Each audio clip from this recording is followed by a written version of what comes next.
કે પશુપાલનમાં આવ્યું, બરાબર. આપણે ઉભા રહો. કૃષિ વિભાગ આવ્યો. હવે કૃષિ વિભાગમાં શું લખ્યું છે કે ખેડૂતોને વીજળી આપવા માટે આટલા કરોડની સહાય. વીજળી ક્યાં આપે છે મફત?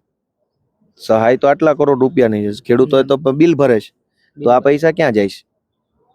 ખેડૂતોને વીજળી આપવા માટે થઈ 9,324 કરોડ છે, પણ ખેડૂત તો બિલ ભરે છે, એને ક્યાં મફત વીજળી મળે? તો આ પૈસા ક્યાં જાય છે? ટ્રેક્ટર ખરીદવા માટે 800 કરોડની સહાય જાહેર કરી છે. ટ્રેક્ટર લેવા જાવ ત્યારે મળે ત્યાં કમિશન માગે છે, ડ્રો થાય છે, લોટરી થાય છે. બાગાયતી પાકની યોજના માટે 700 કરોડ, પણ કોને દેવાના? આ બધું વાર્તા લખ્યું છે. આમાં કશું જ કઈ બધું લખવું પડે, બતાવવું પડે. છાપામાં સારું છપાય એટલા માટે લખ્યું છે. અને આવું ગયા વર્ષે લખ્યું હતું. એ ચોપડી મારી પાસે પડી છે. એવું ને એવું એની પહેલાના વર્ષે હતું, એ ચોપડી પડી છે. એવું ને એવું એના પહેલાના વર્ષે હતું, એ ચોપડી પડી છે.